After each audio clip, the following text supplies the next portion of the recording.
Right, so now we've learned how to solve quadratic equations by factoring and by the square root method. So now what we want to do is learn how to solve quadratic equations by completing the square. So what we're going to do is notice that if I have x plus 3 squared, that means x plus 3 times x plus 3. And so if I FOIL this out, I get x squared plus 3x plus 3x plus 9. And then these two, because it's a perfect square, notice that the outer and the inner are always going to be the same. So this middle number will always be twice whatever this last number is. And then these two numbers, when they multiply together, are going to always be the same. So that will be the square of the number, right? And so if you have x plus a squared, that's going to equal to x squared plus 2ax plus a squared. So in other words, x plus a times x plus a gives you x squared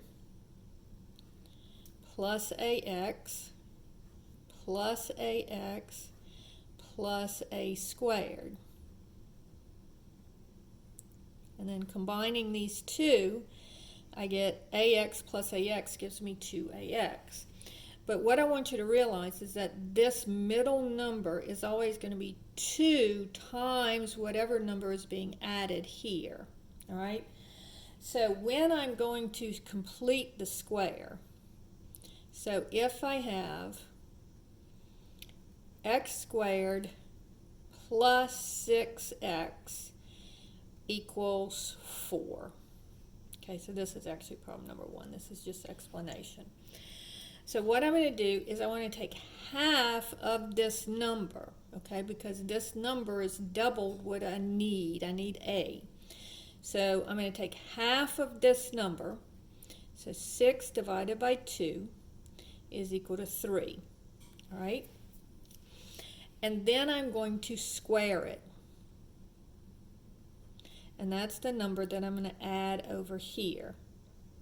So if I add 9 here, I'm going to add 9 here. So this will factor, if I factor this will factor into x plus 3 times x plus 3, or x plus 3 squared. So let me come over here and factor it just to prove to you. So this would be x and x, and then 9 is either 1 times 9 or 3 times 3. So this is x plus 3 times x plus 3, which gives me x plus 3 squared is equal to 13. Now I can take the square root of both sides, don't forget plus or minus, and I get x plus 3 equals plus or minus the square root of 13. Then I can just subtract the 3.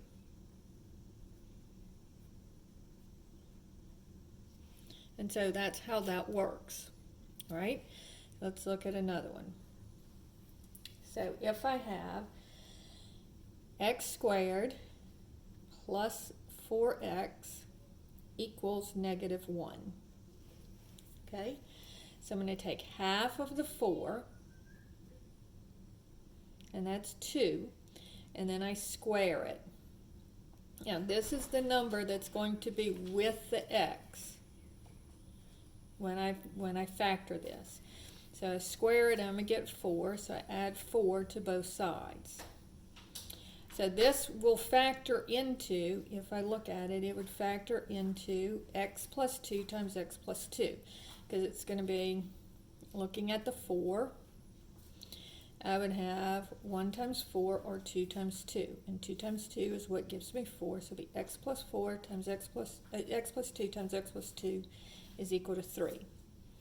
And so this gives me x plus 2 squared is equal to 3. And so taking the square root of both sides, I get x plus 2 equals plus or minus the square root of 3. Then subtract the 2. X is equal to negative 2 plus or minus the square root of 3. Okay, problem number 3 says x squared plus 8x minus 5 equals 0. Now on this one, the first thing that I want to do is I want to take the 5 and bring it to the other side. So x squared plus 8x equals 5. Now I'm going to take half of 8, and that's 4. And then I'm going to square it. So I add 16 to both sides.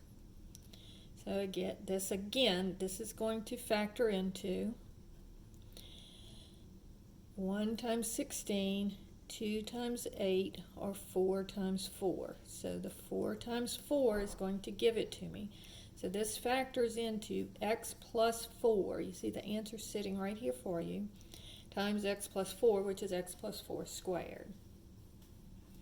So that gives me square root of both sides, don't forget plus or minus, x plus 4 equals plus or minus the square root of 21. Then bring the 4 over.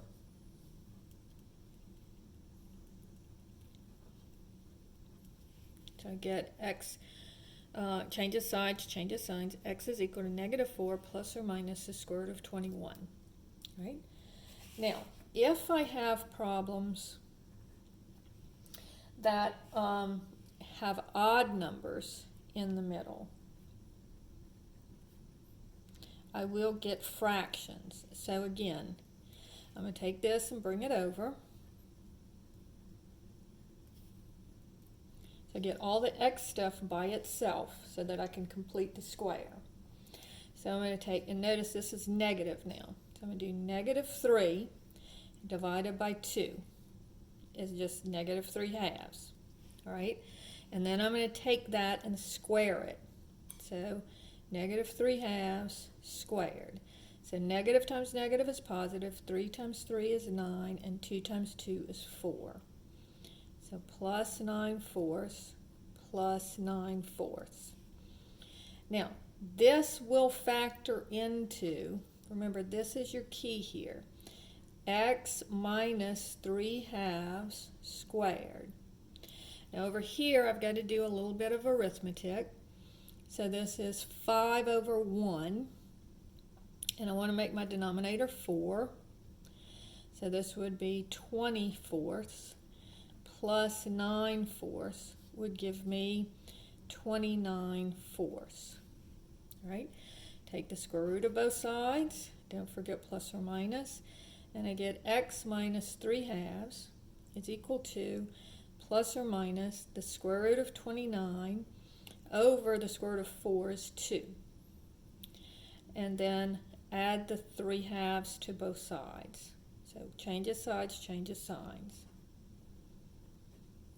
All right, so it is a little bit more difficult because you have to add the fractions, but notice it's the fractions that's the hard part. Problem number 5 says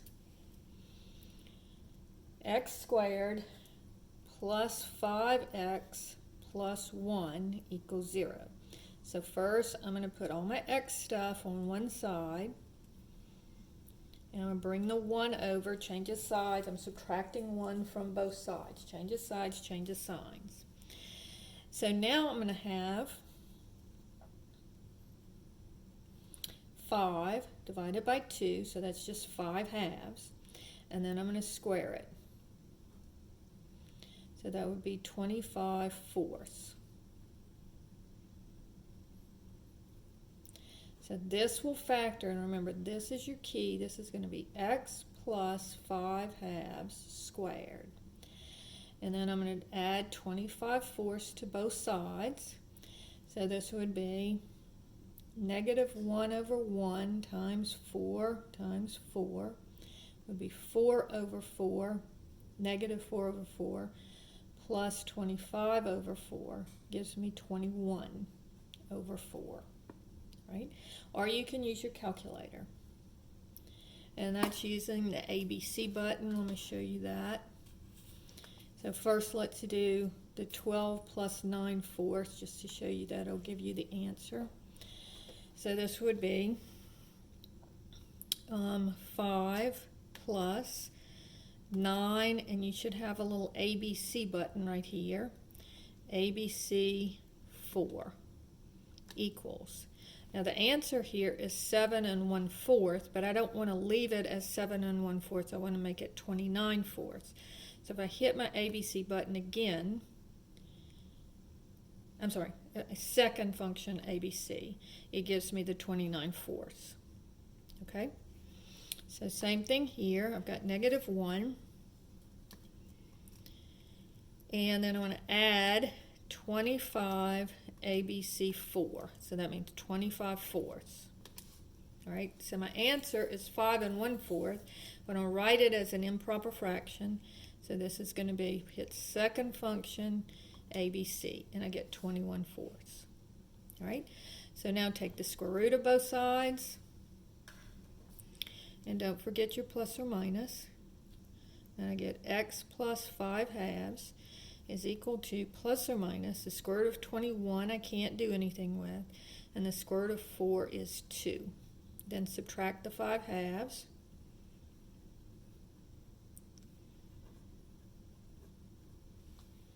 21/2.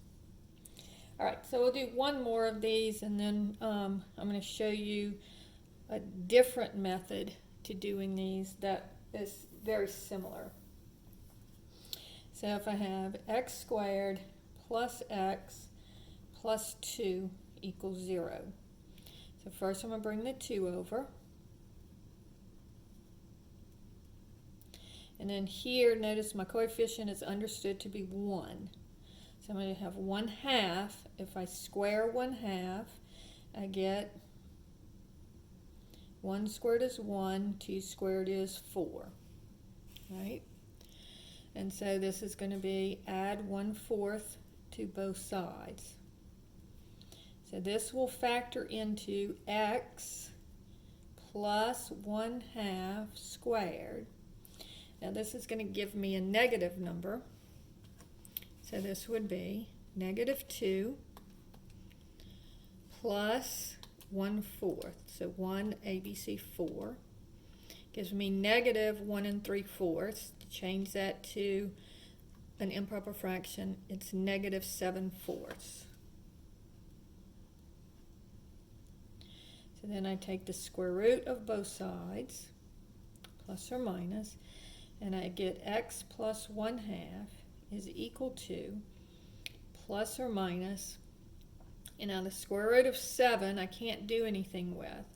But remember, the square root of that negative 1, so you can think of this as negative 1 times 7. So the square root of negative 1 is I. And then the square root of 4 is 2. Then subtract the 1/2 from both sides. Square root of 7 over 2i. So this is a complex number. All right? So that's how you work problems, but using the square root method. Using completing the square. Now, notice we didn't work any that had a leading coefficient that was not 1, because when your leading coefficient is not 1, you still can use the completing the square, but it's much more difficult, and so we're going to just use the quadratic formula, which is the thing that we'll take in the next video.